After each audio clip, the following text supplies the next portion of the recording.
오늘 제가 말씀드릴 것이 문 앞에 닥친 위기들이에요. 여러 가지 위기들을 보여드리지만 사실 이런 위기들이 우리가 안다고 해서 중요한 게 아니죠. 중요한 것은 이 위기들이 온다는 것을 우리가 경각심을 가지고 무엇을 준비해야 되냐면 첫 번째는 품성이에요. 품성이 준비가 되지 않으면 전도 나갈 수가 없어요. 왜냐하면 우리의 품성으로 전도하기 때문에. 그래서 이런 문 앞에 닥친 위기들을 보면서 우리는 우리의 품성이 지금 주님 만날 준비를 하고 있는지 그것을 살피는 그런 시간이 되었으면 좋겠어요. 오늘 문 앞에 닥친 위기들 한번 살펴보겠습니다. 자, 마지막 날 사건들 188쪽입니다. 장막 집회와 가정교회의 모임과 영혼들을 위하여 개인적으로 활동하는 모든 경우와 같은 교회의 집회는 이른 비와 늦은 비를 주기 위하여 하나님께서 정하신 기회들이다. 그럼 우리가 여기 지금 모인 이 기회는 이른 비와 늦은 비를 하나님께서 주시기 위해 정하신 기회들이라는 것이에요. 그렇기 때문에 이러한 시간에 우리가 우리 자아를 면밀히 살피면서 내 안에 주님과 맞지 않는, 주님과 관계를 깨뜨리는 그러한 악한 성향들을 주님께 온전히 드리는 그런 시간이 되어야 되지 않겠습니까? 지금은 낮이라 말씀 집회에 우리가 참여할 수 있어요. 초대교회 오순절 성령이 내렸을 때 그들이 무엇을 하였는가? 말씀과 기도로 자신들을 살피고 회개하고 더욱더 주님께 헌신하고 충성하고자 하는 마음으로 고무되었을 때 이른 비에 충만함이 내렸던 것입니다. 그렇기 때문에 이른 비는 말씀에 대한 깨달음과 자신을 온전히 주님의 대사로 드리기를 간구할 때 하나님의 백성에게 임하는 것이라는 거예요. 그래서 지금 우리가 이러한 마음이기를 기도하는 마음으로 시작하겠습니다. 자, 목사와 복음교육자 보내는 정원 506쪽에는 이 땅의 농작물을 익히는 늦은 비는 교회로 하여금 인자의 오심을 위해 예비되도록 하는 영적인 은혜를 대표한다. 그러나 이런 비가 내리지 않는다면 생명이라고는 전혀 있을 수 없을 것이다. 푸른 색깔의 싹이 솟아나오지 않을 것이다. 이런 비 소나기가 제 일을 하지 않는다면 늦은 비는 그 어떤 씨앗도 완성시켜 줄 수가 없다. 처음에는 싹이요, 다음에는 이삭이요, 그 다음에는 이삭의 충실한 곡식이라 이렇게 말씀하고 있습니다. 그래서 예수의 믿음이 무엇인가? 예수님이 무엇을 요구하든 그 말씀에 내 자아를 부인하고 순종하는 것이죠. 주님의 주권에 굴복해야 되는 거예요. 굴복한다는 것은 나의 주권이 누구에게 있다는 거예요? 주님께 있다는 거예요. 우리는 주님의 것이에요. 그래서 무엇을 요구하시든지 우리의 자아를 굴복하는 주님께 우리를 온전히 드리는 그 헌신, 그것이 이른 비인데 그것이 없다면 늦은 비는 내리지 않는다는 것입니다. 그래서 이른 비는 교리 문제에 있어서도 하나가 되어야 하고 교리를 통해 우리 삶에 변화가 반드시 있어야 돼요. 그래서 영혼불매설은 사람이 죽자마자 어디로 간다 그래요? 천국과 지옥 또는 이제 가톨릭에서는 연옥으로 간다고 말하지만 성경은 죽은 자들은 주 안에서 잠든다 그랬다가 예수님 재림하실 때 의인은 생명의 부활로, 악인은 나중에 천년교회의 사망의 부활로 그렇게 일어난다고 말하고 있죠. 그래서 이 영혼지옥설은 천국에 가지 못한 자들에겐 영원한 고문만 있다고 말하고 있는 것이에요. 예, 이것은 하나님의 성품을 완전히 왜곡시키는 그러한 문제라는 것입니다. 이 생에서의 짧은 시간 동안 하나님을 믿지 않은 죄로 영원히 고통스럽게 불에 타고 있다는 이러한 거짓 교리는 하나님을 계물로 만드는 것이에요. 어떤 분이 저에게 메일을 줬는데 재림교회는 영원 지옥설을 믿지 않기 때문에 이단이라고 생각한대요. 이것이 진리인데도 반대로 그렇게 생각하고 계시더라고요. 그러니까 이 생에서의 짧은 시간 동안 하나님을 믿지 않은 죄로 영원히 고통스럽게 불에 타고 있다는 이러한 거짓 교리, 정말 우리 하나님의 품성에는 너무나 맞지 않은 교리인데 이러한 것들을 믿고 있다는 것은 참으로 슬픈 일이에요. 그래서 이 거짓된 예배일도 마찬가지예요. 일요일을 지키는 이러한 것들은 모두 카톨릭 교황권에 의해 개신교로 들어온 이교 교리인데도 불구하고 이러한 교리를 믿는다든가 또 7년 한난이나 한난전 비밀 흑어설이나 또 이 지상에서의 천년 왕국 이러한 거짓 예언들을 반복적으로 주장하는 미국의 복음주의 개신교가 거짓된 교리를 지금 개신교에 전파하면서 많은 개신교인들이 이 거짓 선지자의 기별을 듣고 지금 재림을 위해서 지금 준비하지 못한다는 것은 참으로 안타까운 일이에요. 그래서 제가 이 말씀을 드리면서 시작하고자 하는 이유가 그렇게 메일을 보내온 그 사람들이 너무 안타까운 거예요. 정말 이런 걸 들으면서도 자기가 붙잡고 있는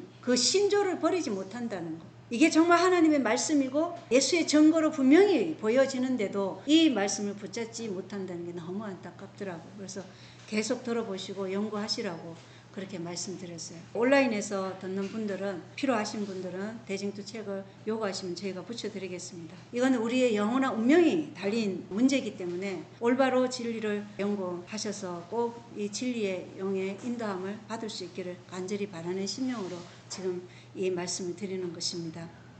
그리고 이 각시대 대쟁투 549쪽에는 영원 불멸설은 로마가 다신교에서 가져와 그리스도교로 들여보낸 거짓 교리들 중 하나였다. 마틴 루터는 그것을 로마 법왕의 교령의 쓰레기 더미의 부분을 이루고 있는 기괴한 이야기로 분류했다. 이렇게 분명하게 나와 있어요. 성경과 연애 신이라는 이 두 기둥이 확실하게 증거하고 있기 때문에 이것을 받아들인다면 이 여자의 시 남은 무리와 연합할 수 있다는 것을 확실하게 말씀드리고자 합니다. 우리가 이러한 복음을 나누는 것도 그렇게 진리의 사각지대에 있으신 분들, 자기들의 신조를 엉뚱한 거짓교리를 붙잡고 있는 분들이 이러한 기별을 통해서 많이 하나님께로 다시 돌아왔으면 좋겠습니다. 복음전도 198쪽에는 예언에 관한 모든 중대한 진리에 증가된 빛이 비추일 것이며 그 진리들을 의의 태양이신 주님의 밝은 빛이 전체로 밝혀줄 것이므로 그 진리들은 선명한 광채 속에 드러날 것이다. 우리는 위기에 접근하고 있다는 것과 지구 역사의 맨 마지막 장면에 살고 있다는 사실을 믿고 있는가? 우리가 깨어서 이 시대가 요구하는 사업을 할 것인가? 아니면 내가 증거한 여러 가지 일들이 우리에게 직접 임할 때까지 기다릴 것인가? 마지막 위기가 우리에게 접근해 있고 세상의 마지막 장면에 살고 있다는 것이 분명해요. 그런데 지금 이 시대가 요구하는 사업을 우리가 지금 하고 있느냐 이거예요. 영혼 구원을 위해서 온전히 이런 성령을 받은 그 제자들처럼 우리 자신을 온전히 바치는가? 그건 우리 자신들에게 물어봐야 되겠죠. 아니면 정말 너무 늦었다 할 때까지 그 일이 직접 임할 때까지 기다리고 있는 건 아닌지 우리 자신들에게 물어보시기 바랍니다. 왜냐하면 잠언의 13장 12절로 13절에는 소망이 늦춰지면 마음을 병들게 하거니와 소망이 늦춰지면 마음이 병들어요. 소원이 이르면 그것은 생명나무다. 그리고 누구든지 말씀을 멸시하는 자는 멸망하려니와 명령을 두려워하는 자는 보상을 받으리라. 누구든지예요. 말씀을 멸시하는 자는 다 멸망한다는 것입니다. 그러나 그 하나님의 명령을 두려워하는 자, 하나님의 명령은 반드시 그분이 이루실 것이라, 성취하실 것이라고 명령을 두려워하는 자는 다 보상을 받는다는 것입니다. 이 마지막에 이르면 우리는 추측할 필요가 없어요. 왜냐하면 예수님께서 무화과 나무 잎을 보고 여름이 가까운 줄 알라고 말씀하셨어요. 그래서 모든 시대적 징조는 사실 우리 앞에 다 지금 펼쳐지고 있기 때문에 우리는 추측이 필요 없는 시대에 지금 살고 있음에도 불구하고 그것을 보지 못한다는 것은 안타까운 일입니다. 우리에게 남아있는 은혜 시간이 별로 없는 건 사실인데 지구 역사의 마지막에 지금 살고 있다는 사실을 정말 믿게 되기를 바랍니다.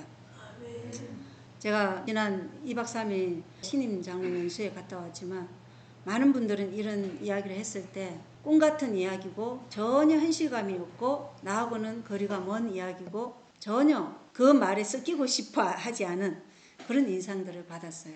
한 분만 그래요? 그런 분, 비슷한 분의 설교를 들어본 적이 있다. 이런 분을 한 분 만났어요. 근데 잠들어 있다.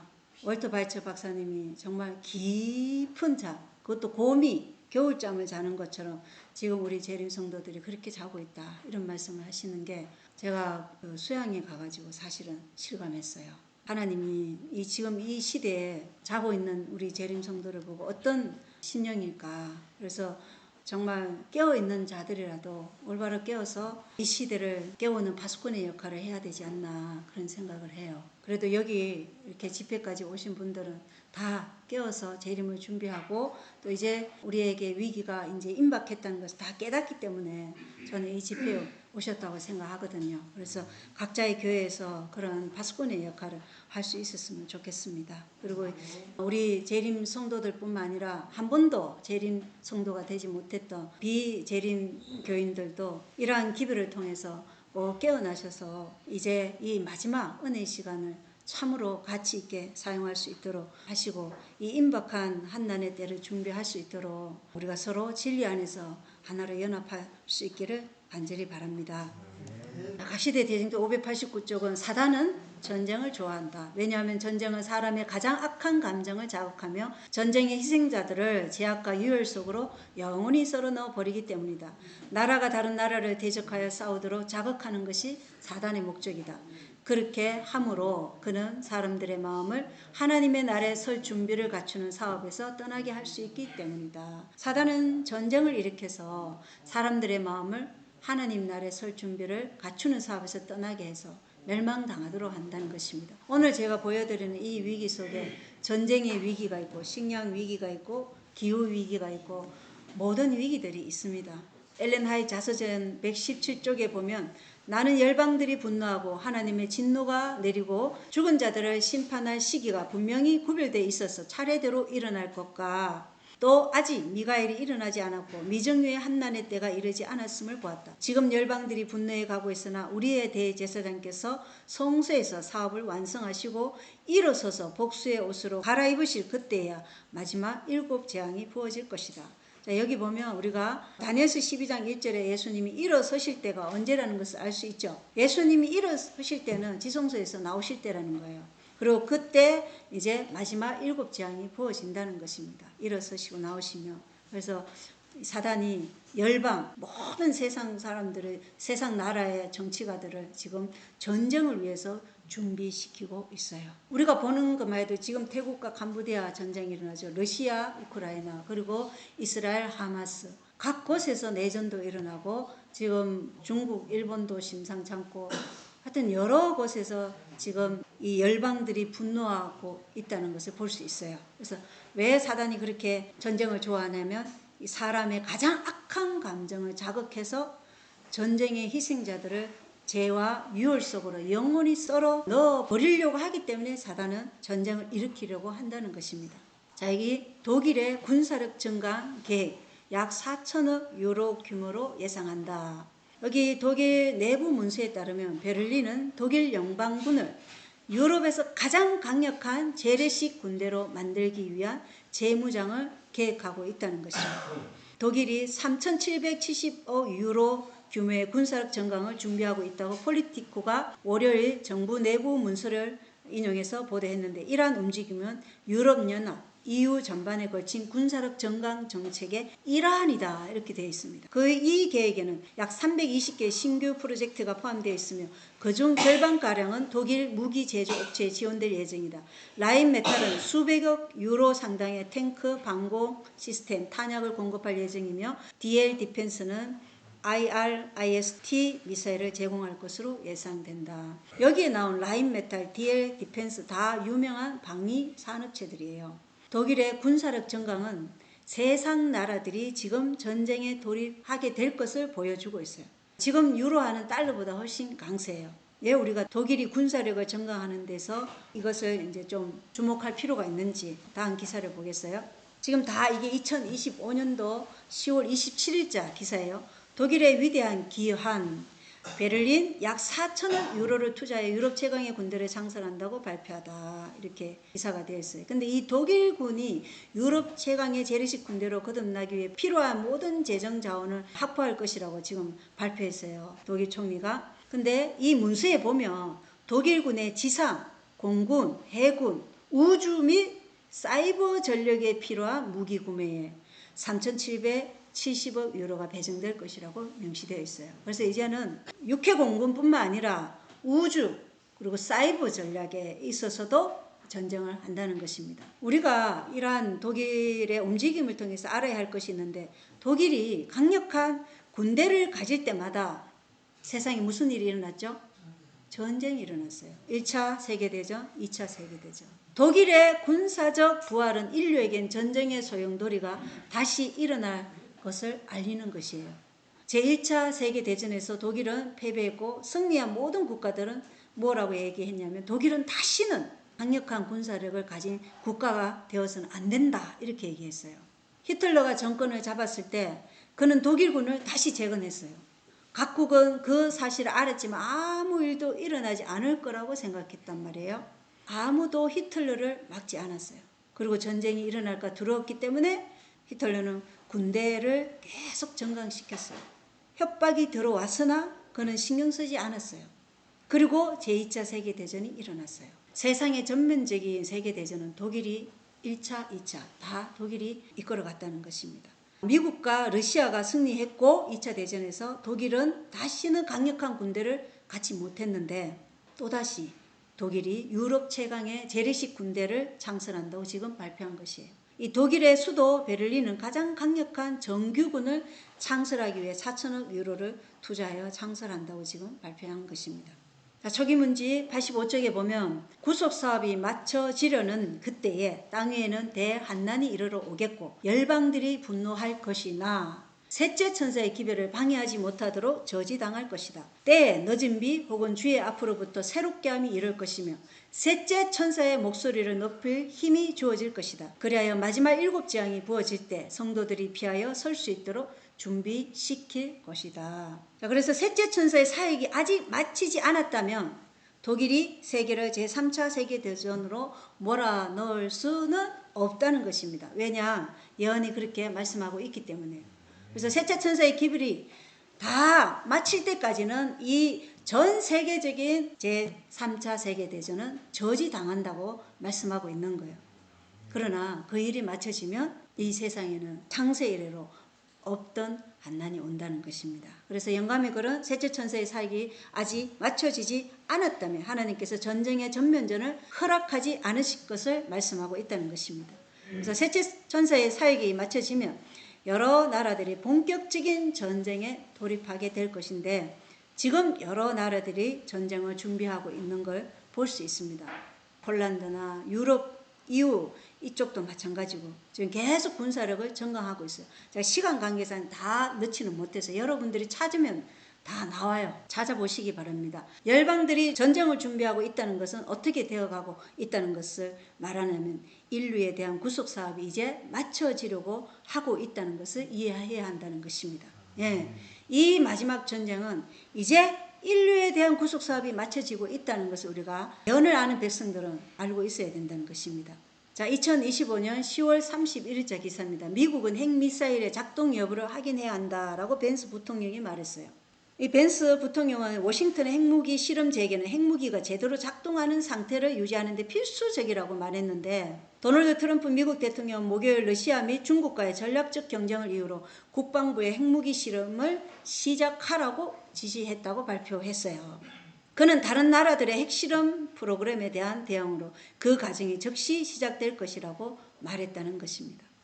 자, 미국이 핵무기 실험을 언제 했죠? 냉전 시대에 러시아가 핵무기 실험을 중단했을 때 핵실험이 멈췄어요. 그들은 함께 사인했어요. 하지 않기로. 하지만 트럼프 대통령은 이제 핵무기가 제대로 작동하는지 지금 실험을 시작하라고 지시했어요. 러시아는 2023년 유럽 재래식 무기 감축 조약에 대해서 완전 탈퇴를 선언했고 러시아는 이미 여기에 대해서 완전 탈퇴를 선언했어요.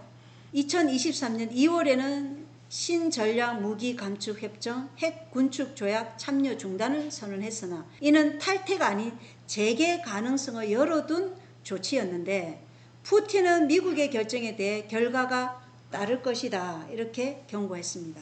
푸틴은 미국이 연합을 깨뜨리면 우리도 핵무기 실험을 할 것이라고 말했어요. 미국 국방부는 전쟁부로 이름이 변경되었고 1945년 제2차 세계대전 막바지에 미국이 어디에 핵폭탄을 투하했죠?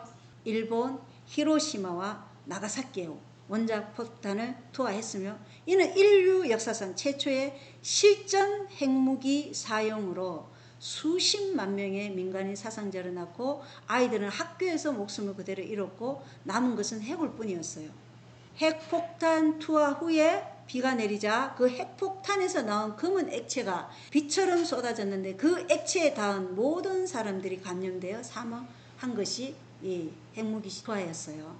일본의 항복을 결정짓는 계기가 바로 핵무기 투하 사건이었죠.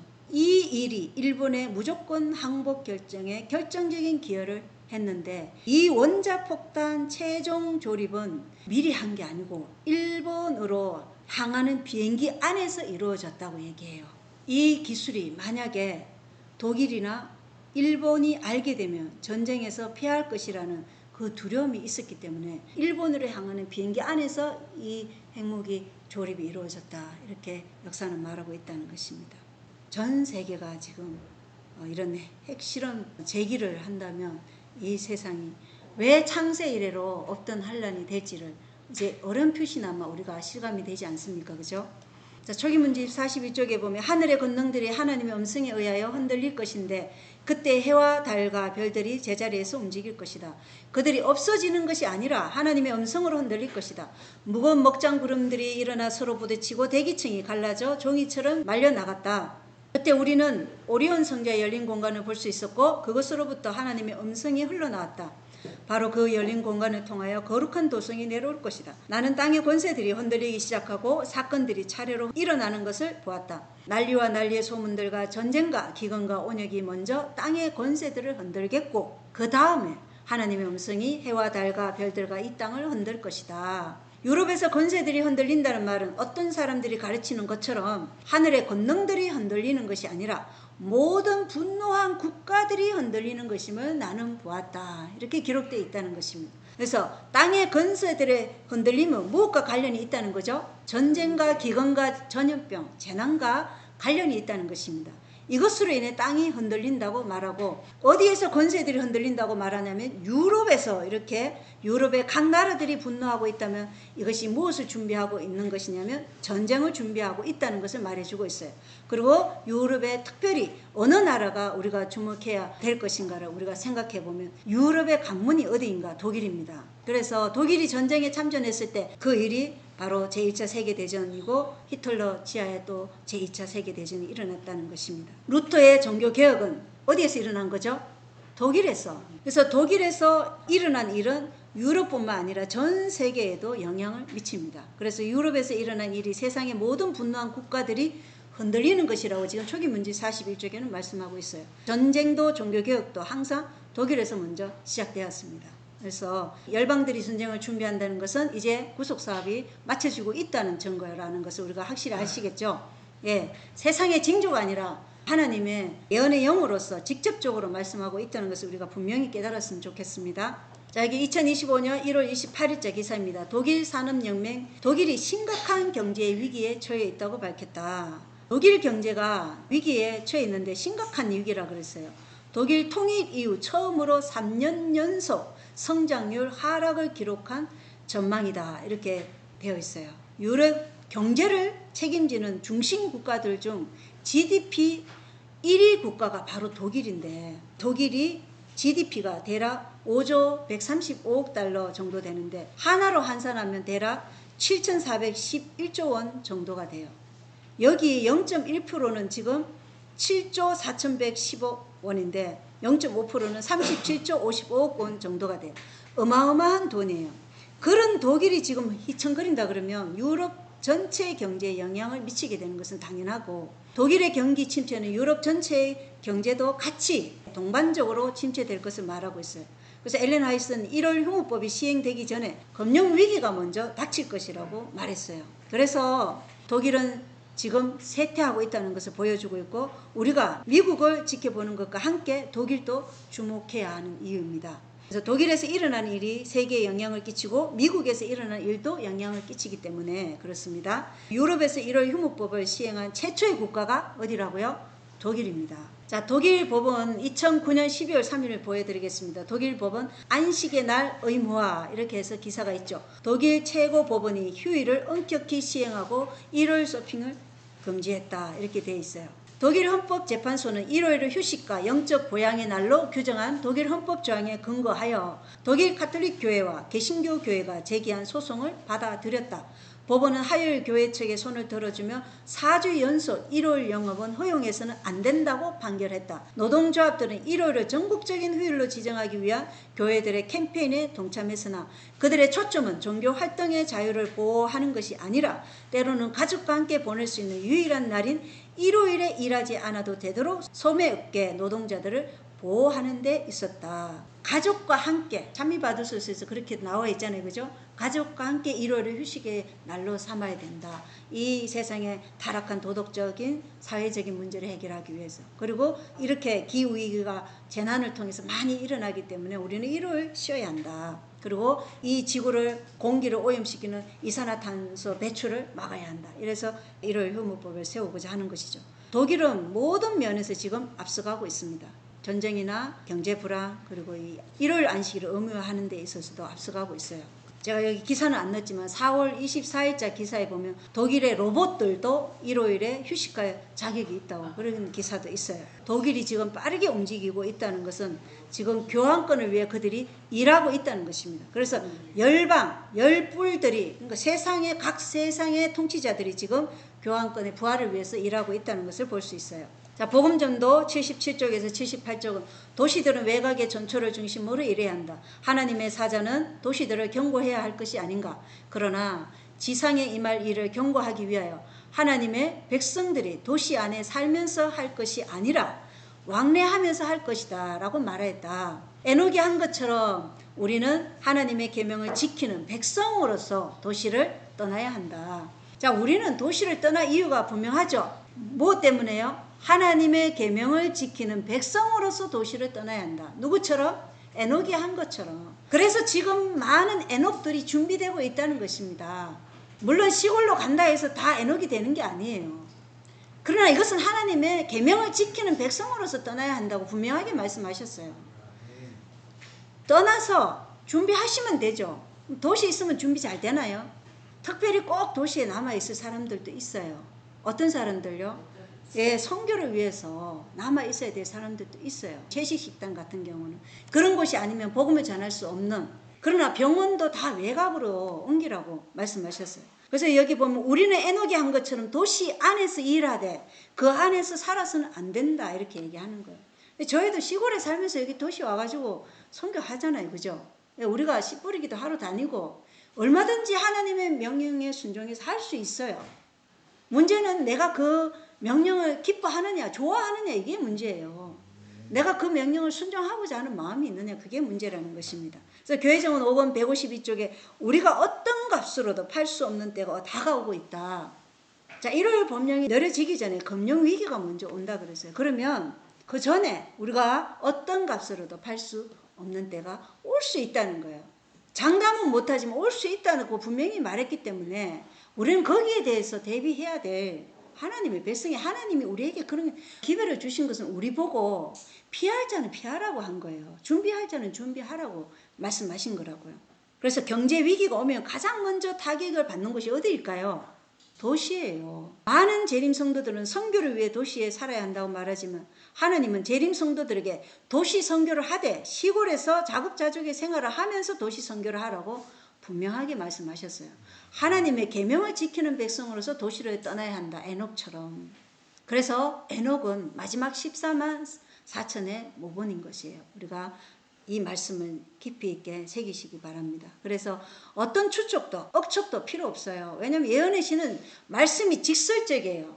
뭐 이렇게 약간 비틀어서 이렇게 얘기하지 않아요. 그대로 그냥 하라 하지 마라 이렇게 얘기하지.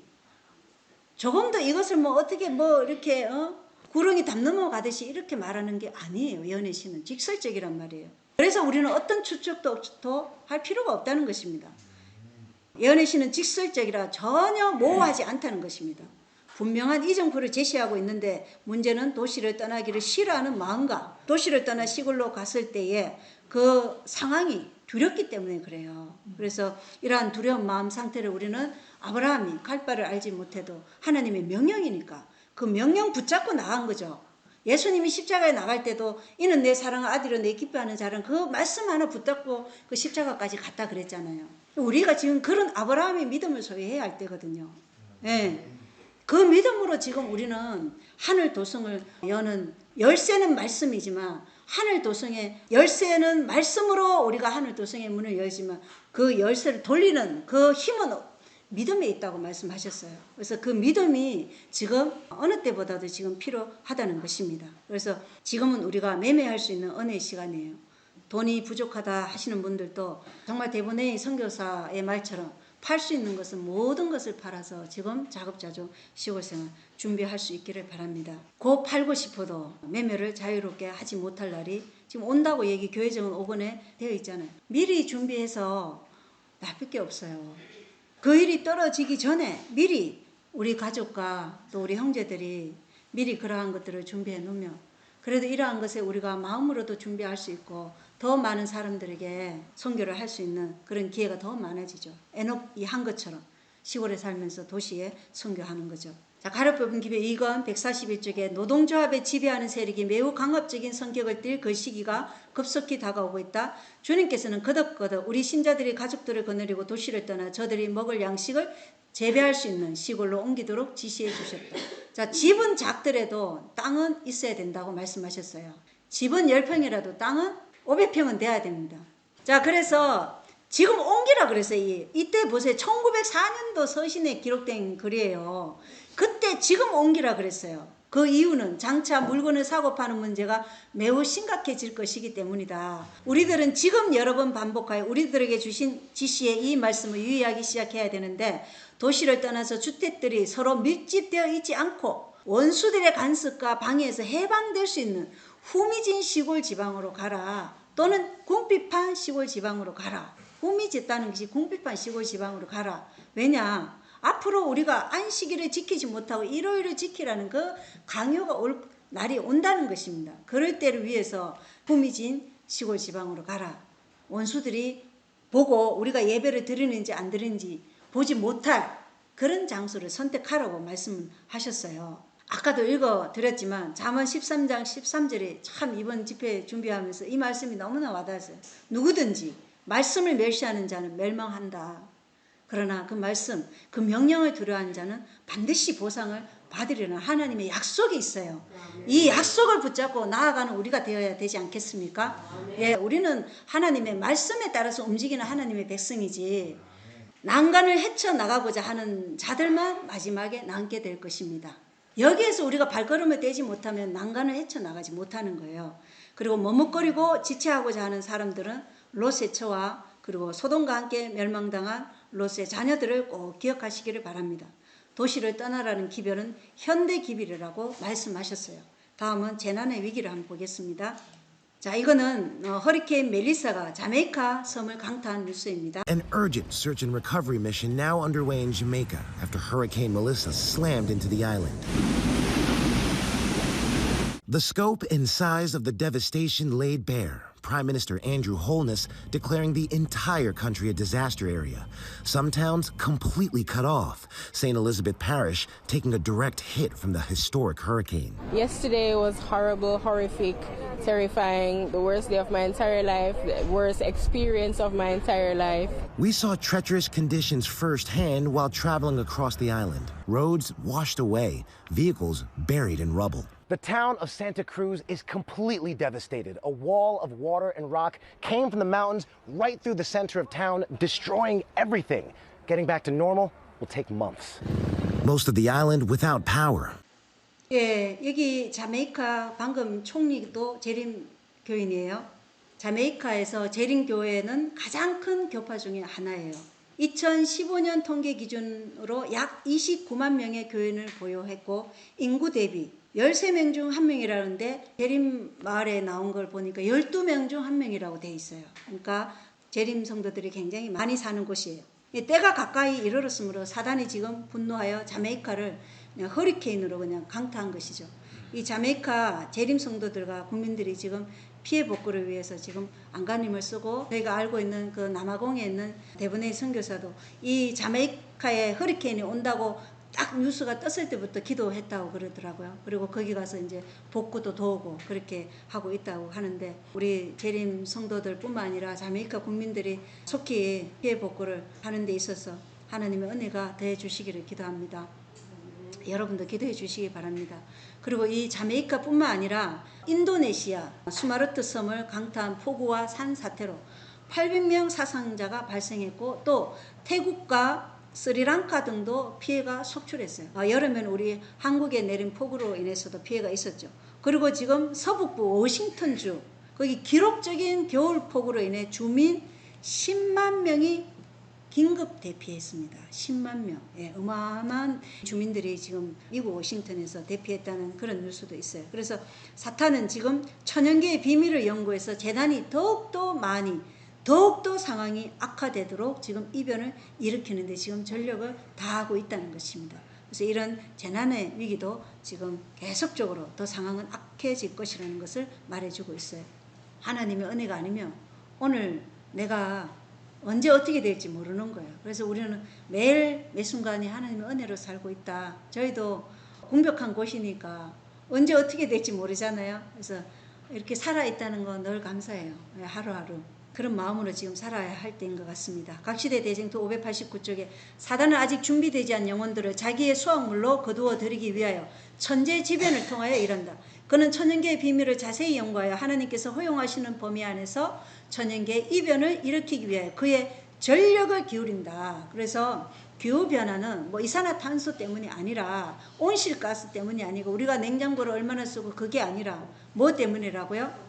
사단이 천연계의 비밀을 자세히 연구해서 하나님께서 허용하시는 범위 안에서 천연계의 이변을 일으키기 위해 그의 전력을 기울이고 있기 때문에 일어난다는 것입니다. 그래서 욥에게 고통을 주도록 허락을 받자마자 얼마나 신속하게 움직였습니까? 모든 자녀들과 가축들과 그리고 종들 싹 쓸어 버렸어요. 순식간에. 그래서 욥기 1장에 보면 이 재난이 사탄이 일으킨다는 것을 분명하게 알 수 있어요.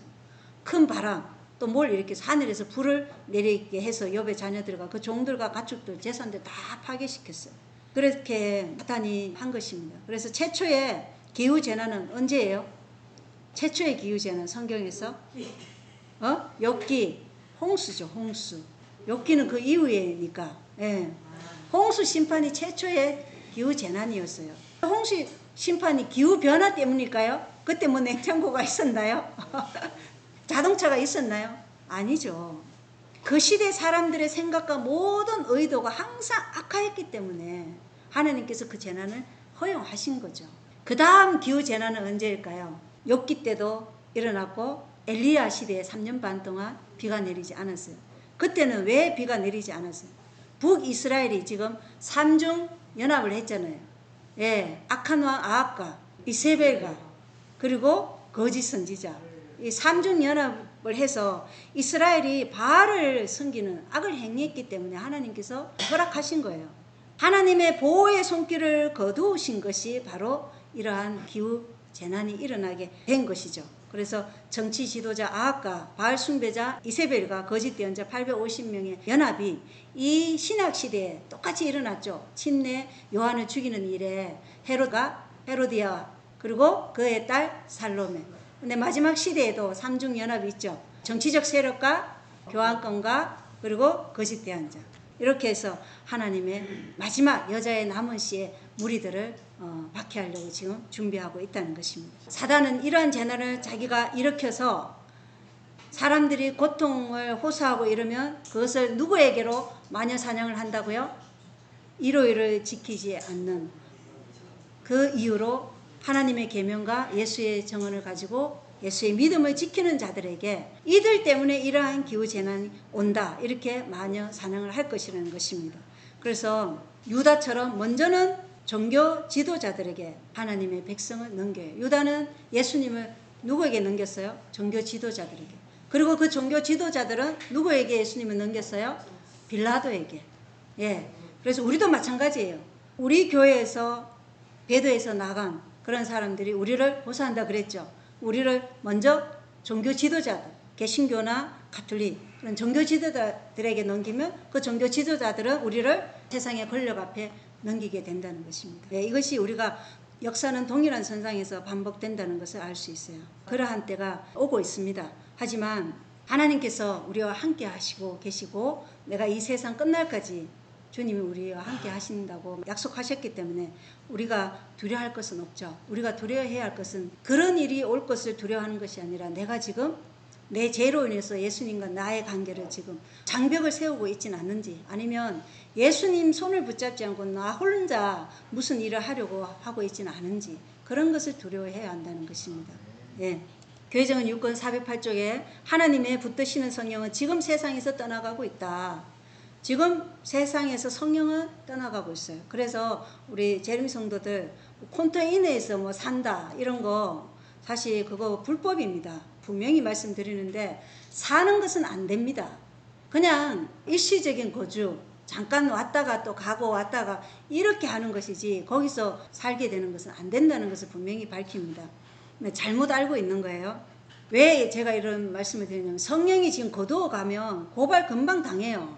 고발 당하면 묻지도 유예 기간을 주지도 않고 바로 철거한다 그랬어요. 태풍과 폭풍, 폭풍우와 화재와 홍수, 그리고 바다와 육지의 모든 재난들이 급속히 잇따라 일어난다. 과학자들은 이러한 모든 것에 대하여 설명하려고 애쓴다. 우리 주위에서 일어나는 많은 징조들은 하나님의 아들의 임박한 재림을 말해주는 것인데도 불구하고 그 참 원인보다 다른 데서 기인된 것이라 생각한다. 사람들은 하나님의 종들이 인침을 받을 때까지 불지 못하도록 내 바람을 붙잡고 있는 파수하는 천사들을 보지 못할 것이다. 그러나 하나님께서 놓으라고 천사들에게 명하실 터인데 그때에는 글로 묘사할 수 없는 전쟁의 광경이 나타나게 될 것이다. 내 천사가 내 바람을 놓으면 글로 묘사할 수 없는 그런 전쟁의 광경이 나타나게 될 것이다. 핵무기가 어디에 쏟아질지 모르는 상황이 이제 되겠죠. 그런데 홍수, 허리케인, 화재, 지진, 가뭄, 기상이변, 태풍, 뭐 전쟁 준비, 식량위기, 기후위기, 경제불황위기 이 모든 것이 지금 다 일어나고 있잖아요. 그죠? 이것이 예수 그리스도의 임박한 재림을 말해주고 있다. 이렇게 분명하게 얘기하고 있잖아요. 근데 그것을 지금 알지 못하고 원인을 어디에 가서 지금 찾으려고 한다고요? 기후변화, 거기 가서 찾고 있다는 거예요. 과학자들에게 아무리 물어봐도 과학자들이 그거 대답할 수 있나요? 참된 과학자는 그 기후위기는 사기라 이렇게 분명하게 얘기해요. 그래서 짧은 은혜의 시간은 우리에게 있다고 말해주고 있습니다. 자서전 411쪽에 읽어보겠습니다. 세상의 종말이 가까워지면서 인구가 조밀한 중심지들에 들이닥칠 재난을 생각하고, 자 보세요. 종말이 가까우면서 재난이 어디에 많이 있다고요? 인구가 조밀한 중심지들, 도시에 재난들이 들이닥칠 것이에요. 그래서 들이닥칠 재난을 생각하고 도시들 가운데 셋째 천사의 기별을 선포하는데 열성적으로 노력할 필요에 관한 그의 교훈과 경고에 대하여 하잇 여사는 다음같이 기록하였는데, 샌프란시스코 지진 이래 내가 말한 진술에 관하여 많은 소문이 지금까지 돌고 있다. 어떤 사람들은 내가 로스앤젤레스에 있을 때 이미 샌프란시스코 지진과 화재를 예견했었으며 로스앤젤레스가 그 다음 차례가 될 것이라고 주장했다고 말했다. 그러나 그것은 사실이 아니다. 지진이 일어난 후에 나는 아침에 그저 지진과 홍수가 임할 것이라는 말밖에 하지 않았으며 우리에게 주신 주님의 기별은 사악한 도시에 안주하지 말라는 것이었다. 도시는 사악하다고 지금 말하고 있어요. 사악한 도시에 안주하지 말라는 주님의 음성에 귀를 기울이시길 바랍니다. 예, 이것은 영감의 글이 분명하게 밝히고 있다는 것입니다. 다음은 식량 위기에 대해 한번 살펴보겠습니다. 자, 2025년 10월 27일 기사예요. 미국 셧다운이 며칠이었죠? 43일이라는 최장 기간이었어요. 역대 역사 기록에 있어서. 근데 이 셧다운이 장기화됨에 따라 이 식량 지원 프로그램을 이용하는 약 4,200만 명의 미국인들이 며칠 안에 영향을 받을 수도 있다. 이렇게 얘기한 거예요. 그래서 이러한 위기가 도시의 사람들에게 닥칠 위기라는 것을 우리가 마주해야 돼요. 왜냐? 시골에 있는 사람들은 자기가 농사 지어서 먹을 것이 있잖아요. 그래서 공황 때마다 시골에서 농사 짓는 사람들은 대공황이 올지라도 그 공황에 대한 영향을 덜 받았어요. 그러나 도시에 있는 사람들은 직격탄이라는 것입니다. 자, 미국 정부 셧다운으로 인한 피해 추정치보다 훨씬 심각하다고 백악관 관계자가 말했어요. 경제에 미치는 영향은 예상보다 훨씬 심각한데 그 이유는 사태가 너무 오래 지속되었기 때문이다. 제가 지난번에 말씀드렸을 때 미국에서 푸드뱅크 이용하는 여자분이 내가 지금은 이렇게 음식을 받고 있지만 언제 이게 끊어질지 두렵다. 그런 위기 상황이었어요. 근데 이 위기가 여러분 우리한테는 안 올까요? 우리한테는 안 온다 생각하면 안 돼. 이게 남의 나라 일만 생각해요. 지금. 그런데 이 마지막 위기가 오면 이게 우리의 일이 된다는 것이에요. 2025년 10월 6일 연방자금 동결 및 대량 해고. 트럼프 정부는 셧다운을 이용해 프로젝트 2025 정책을 추진했다는 것입니다. 자, 트럼프는 자신은 그 설계도 프로젝트 2025와 아무런 관계가 없다고 주장했어요. 언제요? 대선할 때는. 예, 대선 때는 자신은 뭐 이 프로젝트 2025와 아무런 관계가 없다고 주장했지만 그는 수년 동안 헤리티지 재단과 관계를 맺어왔으며 이 헤리티지 재단에서 프로젝트 2022의 정책집을 발표했어요. 심지어 2022년에는 재단 행사에서 기초 연설을 하기도 했다. 헤리티지 재단 행사에서 트럼프의 측근 인사들은 특히 전 현직 행정부 관리들도 이 법안 작성이나 조율에 관여했다. 그래서 트럼프 1기 때 그리고 2기 때 행정부들은 이 프로젝트 2022에 다는 아니지만 관여해서 직접 글을 작성한 사람들이라는 거예요. 그 명단에는 트럼프의 최측근이자 최고위 고문 중 한 명인 스티븐 밀러, 그리고 CIA 국장 존 레클리퍼, 백악관 국경문제 책임자 톰 호먼, 그리고 아마도 가장 중요한 인물인 예산관리국장인 러셀 보트가 포함된다는 것입니다. 이분이 예산관리국장이에요. 러셀 보트가. 근데 이분이 가장 중요한 인물이라 이렇게 얘기하는 거예요. 백악관은 마치 이 상황에서 다른 선택의 여지가 없는 것처럼 보이게 하려고 애쓰고 있다. 하지만 실제로는 백악관의 셧다운 비상계획과 이미 실험에 옮긴 정책 사이에 아무런 차이가 없다. 이번 정부 셧다운은 사태를 가속화하기 위한 촉매제일 뿐이다. 예, 촉매제일 뿐이라는 거예요. 예산을 대폭 삭감하고 공무원들을 대량 해고하고 민주당에 최대한의 정치적 타격을 가하고 협상에서 배제하는 것, 이것이 바로 처음부터 계획된 것이며 그 대부분은 프로젝트 2025에 명시되어 있었다. 그럼 셧다운이 계획된 일이라는 것을 우리에게 이 기사가 말해주고 있어요. 제 얘기가 아니고. 자, 정부 셧다운으로 미국의 식량 지원이 중단될 위기에 처하면서 광범위한 불확실성이 확산되고 있다는 것입니다. 로스 아일랜드, 버지니아, 뉴멕시코 주도 최근 위기 대응을 위해 비상사태를 선포해서 어떤 비상사태요? 식량 비상사태를 선포했다는 것입니다. 이게 얼마나 심각한 게 세계 최강대국 미국이 지금 정부가 돈이 없어서 국민들에게 이 식량 비상사태 위기를 선포했다는 것이 우리가 생각이나 할 수 있었겠습니까? 근데 이 일이 지금 일어났다는 것입니다. 트럼프 행정부가 11월 1일부터 식량 지원 혜택을 완전히 중단하기로 한 결정은 이례적이다. 연방정부가 푸드 스탬프라고 또 불리는 보충 영양 지원 프로그램 이 SNAP, 스냅에 대한 자금 지원을 동결한 것은 이번이 처음이다. 저소득층이나 또 이렇게 빈민층 사람들이 음식을 사올 수 있는 이러한 것에 대한 자금을 동결해 버렸으니까 더 이상 자금이 없으니까 식량 위기 사태가 오는 것이죠.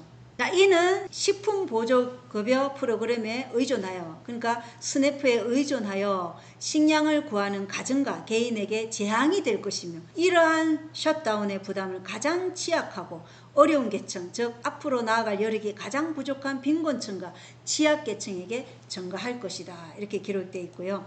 스냅 혜택 전망이 불확실해지면서 푸드뱅크들은 위기를 경고하고 있다. 이건 2025년 11월 1일이에요.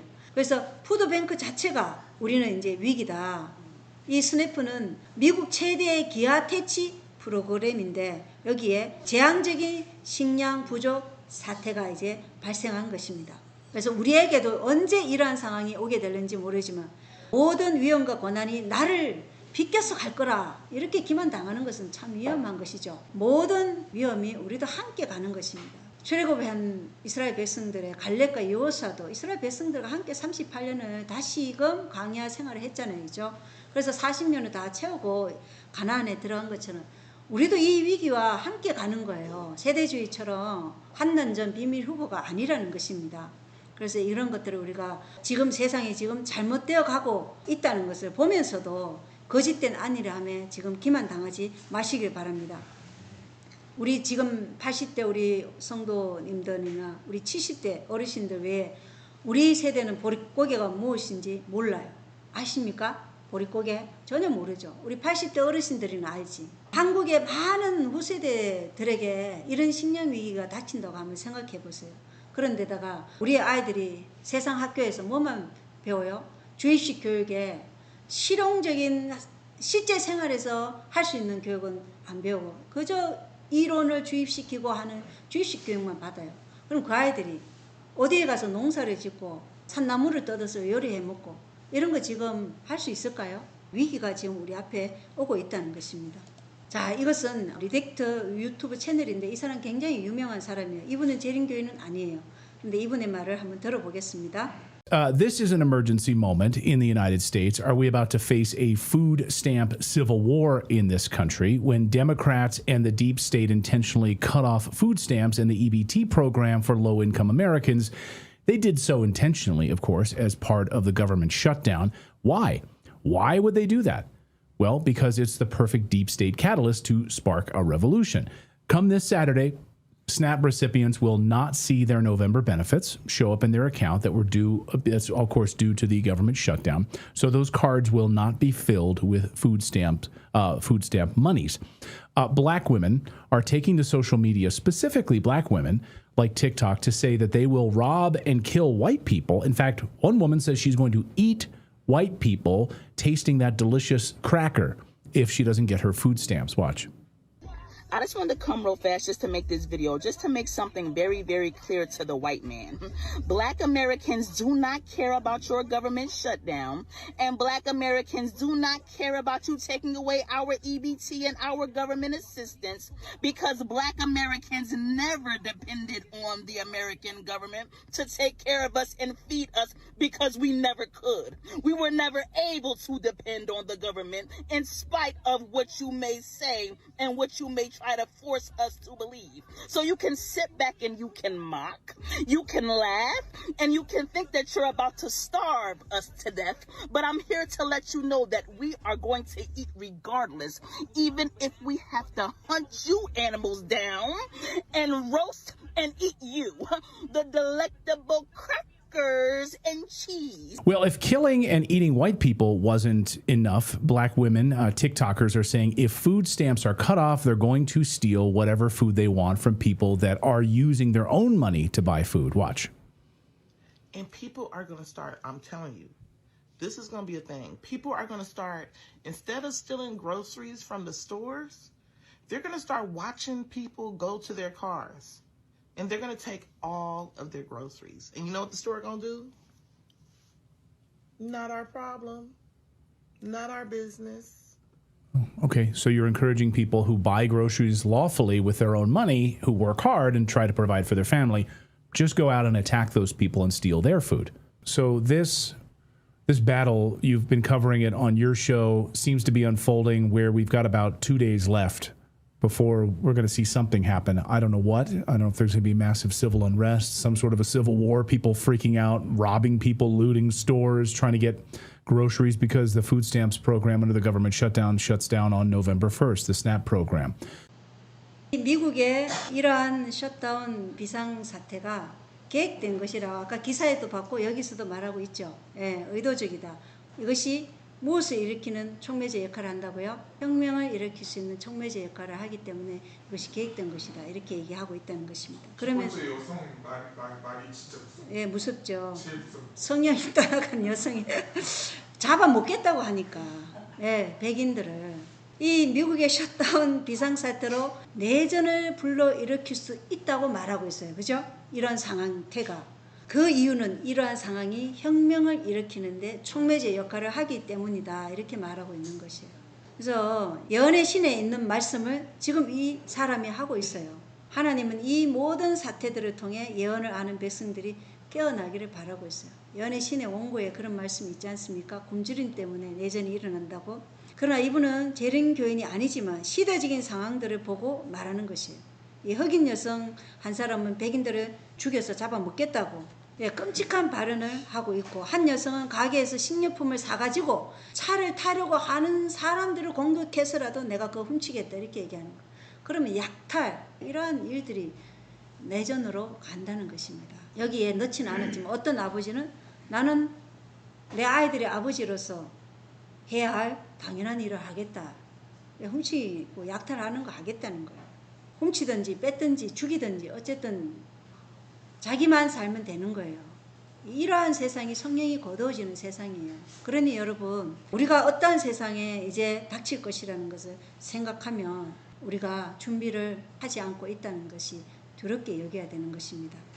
자, 원고에 있는 걸 다시 한번 읽어드리겠습니다. 원고 5에 305쪽입니다. 인도, 중국, 러시아 그리고 미국의 여러 도시에서 수천 명의 남녀가 굶주림으로 죽어가고 있다. 돈 있는 자들은 권력을 이용해 시장을 장악하고 있다. 그들은 가능한 한 싼 값에 모든 물자를 사들인다. 훨씬 높은 가격에 되팔고 있다. 이는 가난한 사람들에게는 굶주림을 그리고 결국에는 내전을 초래할 것이다. 그래서 굶주림 때문에 내전이 일어난다. 근데 이 셧다운이 바로 이 내전을 일으킬 수 있는 그런 촉매제 역할을 할 수 있다는 것을 말해주고 있어요. 그래서 많은 사람이 정결하게 되고 희게 되며 단련을 받을 터이나 사악한 자들은 사악하게 행하리니 사악한 자들 중에서는 아무도 깨닫지 못하되 지혜로운 자들은 깨달으리라. 예, 이 상황을 보고 지혜 있는 자들은 깨달으라. 기 있는 자들은 성령께서 하시는 말씀을 들으라. 그래서 세계 각 나라들에서 굶주림으로 내전이 일어날 것이다 라고 여기 베네시는 말하고 있어요. 지금 우리는 미국의 한 단편만을 봤지만 이게 전 세계적인 문제가 될 것이라는 거예요. 이러한 말이 피부에 와 닿아야 하는 것입니다. 자녀들이 있는 가정들은 더욱더 심각하게 고민을 해봐야 되겠죠. 마지막 날 사건들 148쪽에는 사단과의 마지막 대쟁투 시 하나님께 충성하는 자들은 모든 세상의 생계 방도가 끊어지게 됨을 보게 될 것이다. 세상의 권세에 순종하여 하나님의 율법을 범하기를 거절하기 때문에 그들은 매매하는 일을 금지당하게 될 것이다. 음식과 의복의 부족에 대한 공포심 때문에 그들은 하나님의 율법을 범하고 세상과 연합할 것이다. 그리고 세상은 전부 사단의 통치 아래 있게 될 것이라고 사단이 호언장담하고 있는 것이에요. 그래서 음식과 의복의 부족의 공포심 때문에 하나님의 율법을 범한다고 지금 기록하고 있지 않습니까? 자, 다음은 대량 실업 문제가 사회적인 큰 도전의 문제가 될 것을 한번 보겠습니다. There will be fewer and fewer jobs that a robot cannot do better. What to do about mass unemployment? This is going to be a massive social challenge. And I think ultimately we will have to have some kind of universal basic income. So it means that unemployed people will be paid across the globe. Yeah. Because there is no job, machine, robot is taking over. That's simply and I want to be clear that these are not things that I wish would happen. These are simply things that I think probably will happen. If my assessment is correct and they probably will happen, then we need to say, what are we going to do about it? And I think some kind of a universal basic income is going to be necessary. Now, the output of goods and services will be extremely high. So with automation, there will come abundance. Almost everything will get very cheap. I think I think we'll just end up doing a universal basic income. It's going to be necessary. The harder challenge, much harder challenge, is how do people then have meaning? Like a lot of people, they derive their meaning from their employment. So if you're not needed, if there's not a need for your labor, what's the meaning? Do you have meaning? Do you feel useless? That's a much harder problem to deal with. AI, and I've heard you be both, I think, optimistic and pessimistic. I think the most likely outcome is one of abundance, where goods and services are available to anyone. There's no shortage of goods and services for anyone on earth. I think that is the most likely outcome. So it wouldn't be universal basic income, it would be universal high income. Work will be optional. Work optional, yes. Will you work? I'll try to work, yes. Now, this may sound great, but I think there will perhaps be a crisis of meaning. If the AI can do everything that you can do, but better, then what is the point of doing things? So I think there will be a bit of a sort of existential crisis of why do anything. It will be like the Roman Empire, at the peak of the Roman Empire. Yeah, with AI and robots. 예, AI와 로봇으로 인해서 대량 실업 문제가 사회적인 큰 도전의 문제가 될 것이라고 지금 얘기하고 있어요. 이 일론 머스크가 보편적 기본소득을 전 세계인들에게 지급해야 할 것이다 이렇게 말하고 있죠. 일론 머스크가 말하는 이 보편적이라는 이 단어는 실제적으로 가톨릭을 의미하는 것이에요. 가톨릭은 왜 가톨릭이냐? 보편적 교회라는 것이죠. 네, 그렇다면 가톨릭적 기본소득이라고 해석할 수 있다는 것입니다. 나중에 배급 사회가 된다는 것은 가톨릭적 기본소득 사회가 된다는 것이에요. 그러니까 우리가 교환권의 지배 아래 다 전 세계적으로 들어간다는 것을 말해주고 있죠. 그래서 인공지능과 로봇을 이용해 교황 로마에 압제하는 시대의 전성기가 도래할 것을 보여주고 있어요. 지금 로마 전성기를 지금 얘기했잖아요. 근데 뭐와 함께? AI와 로봇과 함께. 그런데 인간의 가치는 내가 뭔 필요가 있나? 사람이 엿새 동안 일하고 안식일을 지키라 그랬는데 사람이 일할 가치가 없고 쓸모가 없는 인간이 되어버려요. 그럴 때 많은 사람들이 지금도 자살률이 우리나라가 1인데 많은 사람들이 그렇게 정말 생을 마감할까 봐 참 두려워요. 이러한 일이 지금 일어난다는 것입니다. 그래서 인공지능과 로봇을 이용해 교황 로마에 압제하는 시대의 전성기가 도래할 것이라 이렇게 말하고 있는 것이 참 너무 두려워요. 그죠? 하나님께서는 인간에게 땀을 흘려 일해야 먹을 것을 얻는다고 말씀하셨는데 인간에게 노동이 이제 없다면 무엇으로 대체할 것인가? 무엇으로 대체할 것이에요? 에? 전쟁. 예. 그리고 결국 많은 사람들이 아까 일론 머스크가 존재론적 삶의 의미를 찾지 못하고 허무함을 느끼고 있다며 그러면 사탄은 이 세상 모든 사람들에게 무엇을 주냐? 그 허무함을 뭘로 채우려고 하냐면 거짓 예배를 통해서 삶의 의미를 제공하려 할 것이라는 거예요. 그래서 모든 사람이 이 계시록 13장에 미국이 짐승 교환권을 부활시킨 그 교황 로마에게 경배하도록 그렇게 사단이 이끌어갈 것이라는 것이에요. 그래서 성경 계시록 17장은 마지막 때 단일 종교 체제에 치명적인 상처를 입은 교황 로마가 이제 상처가 회복되어 부활할 것을 말하고 있다는 것입니다. 그래서 끝이 가깝다는 것입니다.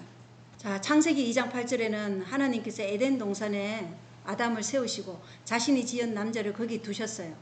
그리고 가인은 하나님을 떠나서 한 도시를 세웠어요. 그리고 창세기 11장 4절에 가인은 도시와 탑을 세우고 온 지면에 널리 흩어짐을 면하자 이렇게 해서 도시의 목적이 뭐예요?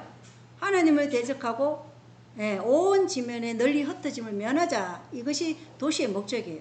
그런데 하나님께서는 사도행전 17장 26절에 너희가 온 지면에 거하고 그리고 미리 작정하신 때와 그들을 위한 거주의 경계를 정하셨으니 그래서 하나님의 계획과 사단의 계획은 다르다는 것입니다. 하나님께서 우리를 창조하신 목적이 온 땅을 채우고 자연 속에서 살며 그분의 창조물과 하나가 되도록 하셨다는 것인데 가인의 무리는 그러한 하나님의 말씀을 무시하고 도시로 응집하였다는 것입니다. 2차 산업혁명은 마크 트웨인이 소설 쓴 책이 있죠. 도금시대. 아까 머스크가 뭐라고 해서 풍요로운 시대가 올 것이다 이렇게 말했고 일론 머스크는 트럼프 대통령이 대선에 당선되었을 때 이제 황금시대가 온다 이렇게 얘기했어요. 그가 말하는 이 황금시대가 무엇일까를 우리가 생각해 봐야 돼요. 돈이 많고 풍요로운 그런 시대가 아니라는 것입니다. 이 마크 트웨인이 쓴 이 도금시대라는 이 풍자 소설에 잘 나와 있듯이 1870년대부터 1890년까지 미국 역사는 겉은 금박처럼 화려하나 속으로는 탐욕과 부패로 사회 문제가 심각했던 시기인데 사람들의 삶에 급격한 변화를 가져왔어요.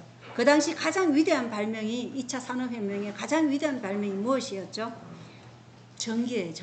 전기의 발명. 전차, 전등, 이런 전화, 촛불에 의지했던 상가는 완전히 다른 삶으로 전환했어요.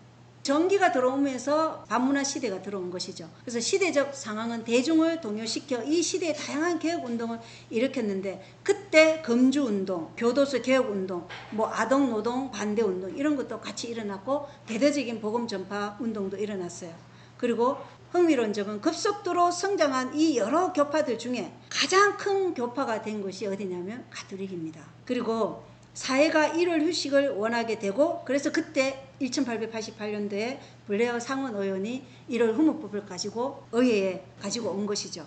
블루로를. 그리고 1893년부터 미국의 경제 불황은 1892년에 실업률 3%였던 것이 1894년에는 18%까지 치솟게 되었어요. 그래서 심각한 경제 침체 위기가 이때 있었어요. 그래서 2차 산업혁명의 도금시대는 지금 현대 미국 사회의 문제점을 그대로 비추는 거울이 되는데 앞으로 이 머스크가 말한 것처럼 풍요로운 시대는 황금시대 또한 디지털 화폐와 AI와 또 인공지능 로봇을 통해 극적인 변화가 일어날 것을 지금 우리에게 예고하고 있다는 것입니다. 그래서 이 예고를 우리가 2차 산업혁명 시대에 급격한 사회적인 변화와 맞물려서 이 일이 일어날 것을 우리에게 보여주고 있어요. 인간의 가치가 없어지는 그런 시대가 온다는 것입니다. 성경주수 1권 1087쪽입니다. 에녹은 악인들과 함께 거하지 않았다. 그는 소돔을 구하겠다는 생각으로 소돔에 정착하지 않았다. 기별을 전한 후에 그는 항상 경고를 받아들인 사람들을 데리고 그의 거처로 돌아갔다. 이들 중 일부는 승리자가 되었고 홍수가 오기 전에 죽었다. 그러나 일부는 재해 속에서 너무 오래 살았기에 의를 견딜 수 없었다. 이렇게 기록되어 있어요. 그래서 에녹은 소돔을 구하겠다는 생각으로 소돔에 정착하지 않았다는 것이에요. 어디에 살았어요? 시골에서 자급자족하면서 가능한 한 순결한 분위기 속에 자신과 그의 가정을 두었다. 그리고 하나님의 기별을 가지고 세상 사람들에게 나아갔어요. 근데 나아갈 때마다 고통스럽고 그 나병과도 같은 죄를 보고 이해했다. 이렇게 기록이 되어 있어요. 그러나 항상 기별을 전한 다음에는 기별의 경고를 받은 사람들을 어디로 데려갔다고요? 자기가 살고 있는 시골로 데려가서 보여준 거예요. 그리고 거기서 말씀 연구를 하고 이렇게 한 것이 에녹의 삶이에요. 지금 우리는 이러한 시골 생활을 준비해야 된다는 것입니다. 우리만 시골 생활을 사는 것이 아니라 이런 사람들을 여기 와서 말씀으로 또 우리가 경고의 기별을 전하고 그 말씀을 받은 사람들은 또 어떻게 해요? 본인들이 자급자족 시골 생활을 하도록. 이게 에녹의 삶이에요. 네, 저희 가족도 이런 삶을 살기 위해서 지금 이런 집회도 하고 또 여기 집회에 오신 분들을 저희 가정으로 또 모시고 가서 또 보여드리고 어떻게 자급자족 하는지 이런 걸 보여드리는 거예요. 이게 에녹의 삶이었다는 것입니다. 자, 그런데 에녹에 살았던 그 시대하고 이 시대는 너무 차이가 나. 그때는 순수해서 천만에요. 여기 성경주수 1권 1088쪽에는 에녹이 흠없는 삶을 살았던 시대만큼 도덕적 암흑이 짙었던 시대는 과거에도 없었고 앞으로도 없을 것이다. 이 시대보다 에녹이 살았던 그 시대가 도덕적으로 암흑이 가장 깊었던 때라는 것이에요. 그런데 에녹은 그렇게 살았다는 거예요. 이것이 14만 4천인의 샘플이라는 거예요. 그래서 믿음으로 말미암는 의를 견디지 못하고 어떤 사람들은 다시 죄의 폐해 속으로 다시 나아갔다는 것이 어디로 나아간 거예요? 도시로 다시 나아갔다는 것이죠. 그래서 자녀들이 학교 교육을 받고 있는 가정들도 마지막 시대에 정말 우리에게 주신 이 교육 계획을 어떻게 하라고 말씀하셨는지 그것에 유념해야 할 때라는 것입니다. 그래서 아직도 우리가 고기를 끊지 못하여 건강개혁을 하지 못한다면 그런 가정이 있다면 음식물과 식생활에 관한 겉면의 예언의 말씀을 꼭 읽어보시고 이 마지막 시대의 은혜 시간 동안 우리에게 늦은 비가 내려서 구원의 인이 처질 백성들은 하나님께서 주신 그 어떤 현대 기별이라도 받아들이고자 하는 이 태도로 우리의 운명이 결정된다는 것을 반드시 직시해야 한다는 것입니다. 왜냐하면 라오디게아 교회에 주신 이 기별을 거절하는 것은 곧 무엇을 거절하는 거예요? 늦은 비를 거절하는 거예요. 늦은 비를 거절하는 것은 인침을 거절하는 것이고 인침을 거절하는 것은 내가 큰 소리 외친 때 그 자리에 설 수 없다는 것입니다. 큰 소리 외침을 거절하는 것이고 내가 하나님으로부터 변화받기를 거절하는 것이에요. 결국은 뭘 받게 돼요? 짐승의 표를 받게 된다는 것입니다. 그래서 현대 진리에 대한 온전한 순종만이 하나님의 울타리로 우리를 지켜주시는 것이기 때문에 이것을 꼭 기억하시게 되기를 바랍니다. 자, 많은 SDA 교인들은 유다가 될 것입니다. 교육체 91쪽에 보면 그는 예수님과 관계를 갖게 된 이후로 그의 품성과 생애에 마음이 이끌렸다. 그는 자신의 변화를 진심으로 바랐으며 예수님과 연합함으로 이런 경험을 갖게 되기를 희망하였다. 자, 위에 세 가지는 우리 모두가 다 원하는 거 아닙니까? 예, 우리 모두는 예수님의 품성과 생애에 마음이 이끌려서 이 자리에 왔고 자신의 변화를 진심으로 바라고 있어요. 그리고 예수님과 연합함으로 이런 경험을 갖게 되기를 희망하고 있어요. 그러나 이 그러나가 굉장히 중요해요. 유다가 이 소망이 그렇게 그분의 품성과 생애의 마음이 이끌리고 그분처럼 자신도 그렇게 변화되기를 바랐지만 그 소망이 그의 마음을 완전히 주도하지는 못했다는 것입니다. 이 소망이 우리의 마음을 완전히 주도하면 우리가 지금 어떻게 살아야 할지를 분명히 나와 있지 않습니까? 그죠? 그리고 교육체 92쪽에 유다는 그리스도의 사랑이 지닌 하늘의 능력을 인정하면서도 그 주권에는 굴복하지 않았다. 그는 마음속으로 자기의 판단과 의견 그리고 남을 비평하고 비난하는 경향을 계속 가지고 있었다. 그래서 우리가 자기 판단, 의견 이걸로 남을 비평하고 비난하는 경향 이거 가지고 있으면 우리가 뭐가 된다고요? 유다와 같은 사람이 된다는 것입니다. 유다는 그리스도의 사랑이 지닌 그 하늘의 능력을 인정했지만 그 주권에 굴복하지 않았다는 것입니다. 그래서 우리가 예수의 믿음, 예수의 증거를 가졌다는 게 무엇을 얘기하는지 우리가 분명히 알아야 되겠죠. 그것은 현대 기별이 우리에게 요구하는 것을 그것이 무엇을 요구하든지 우리가 따라가고자 하는, 순종하고자 하는 마음이 바로 우리의 자세, 라디게아 교회의 자세가 되어야 우리가 늦은 비 인침을 받을 수 있다는 것입니다. 사도행전 52쪽에는 성결이라 항우의 경이 아니다. 그것은 하나님의 뜻에 대한 완전한 복종이요. 이 성결이란 거룩을 얘기하는 것이죠. 그래서 하나님의 뜻에 대한 완전한 복종이요. 하나님의 입에서 나오는 모든 말씀으로 사는 것이요. 내가 좋아하는 내 기호에 맞는 말씀만 받는 것이 아니라 모든 말씀이에요. 하늘 아버지의 뜻을 행하는 것이요. 빛 가운데처럼 시련과 어둠 중에서도 하나님을 신뢰하는 것이요. 보는 대로 행하는 것이 아니라 믿음으로 행하는 것이요. 절대적인 확신을 가지고 하나님을 의지하고 그분의 사랑을 신뢰하는 것이 뭐라고요? 성결이다. 네. 우리는 우리의 뜻대로 사는 것이 아니고 우리의 기호대로 사는 것이 아니에요. 우리가 그렇게 산다면 어떻게 하늘에 갈 수 있겠어요? 그런 우리가 하늘에 오도록 천사들이 허락을 하겠어요? 3분의 1이 거의 절반 가까이나 타락해서 지금 떨어져 나가는 그 하늘을 다시 오염시키기 위해서 우리 같은 존재를 데려가겠냐고요. 절대로 갈 수 없다는 것입니다. 그래서 우리는 아브라함이 갈 바를 알지 못해도 그 말씀 붙잡고 갔잖아요. 그죠? 그리고 두드리라, 구하라, 그러면 열릴 것이라. 이 믿음으로 우리는 지금 나아가야 돼요. 절대적인 확신이에요. 절대적인 확신. 그래서 주님께 온전히 의지하고 절대적인 확신으로 나아간 사람만 하나님께서 보존하실 것이라고 이사야 26장 3절에 기록되어 있어요. 우리가 하나님을 사랑한다는 것의 외적인 표현이 무엇이냐면 하나님께서 주신 모든 말씀에 대해 절대적인 확신을 가지고 온전히 순종하고자 하는 그것이라는 것이에요. 그래서 우리에겐 시간이 별로 없습니다. 예언을 연구하면서 시대적 징조들을 보면 위기가 임박했다는 사실을 알게 되실 거예요. 그리고 이러한 시대적 징조도 우리에게 위기가 임박했다는 것을 너무나 확실하게 보여주고 있다는 것은 사실이지 않습니까? 그래서 그리스도에 대한 절대적인 믿음이 참된 겸손이며 참된 자아포기라는 시대의 소망 535쪽에 글이 있어요. 그리스도에 대한 절대적인 믿음이 참된 겸손이고 참된 자아포기다. 535쪽 시대의 소망. 우리가 정말 겸손하다는 것은 무엇을 나타낸다고요? 그리스도에 대한 절대적인 믿음, 그리고 그 믿음에 따라 우리의 삶이 행동으로 나아가는 거예요. 전진하는 것을 말하고 있다는 것입니다. 이 마지막 시대를 위해 영적으로 우리가 말씀에 굳게 서고 또 환경적으로도 준비되는 그런 시간이길 바랍니다. 마지막은 신속하게 진행될 것이고 예상하고 기대했던 것보다 마지막은 훨씬 우리가 글로도 묘사할 수 없을 정도로 그런 위기가 올 것입니다. 그래서 이 땅에서 일어날 모든 일들을 하나님께서는 이미 계획하고 계시고 계신 것을 우리에게 지금 준비하라고 하시는 거예요. 이 일이 일어나는 것은 하나님의 계획이에요. 예, 하나님께서 계획하신 일을 우리에게 준비하고 피할 자는 피하라고 미리 이렇게 기별을 통해서 다 우리에게 주셨음에도 불구하고 우리는 그 기별을 좋아하지 않는다는 것이 문제예요. 하나님은 우리가 이러한 기별을 듣고 자아가 부인되고 순종하기만 하며 마지막에 설 수 있도록 준비시키고 계신 것은 확실하지 않습니까? 예. 이것이 우리가 바로 주의 종으로서 말씀을 부지런히 배우는 학생이 되어 다가올 시대적 위기를 위해 해야 할 일들이라는 것입니다.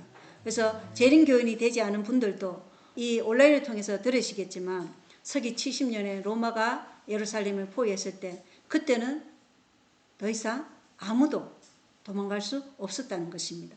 그러한 2차 포위가 이제 곧 올 것입니다. 1월 효무법은 앞으로 올 2차 포위지 1차 포위가 아니에요. 1차 포위는 이미 지나갔어요.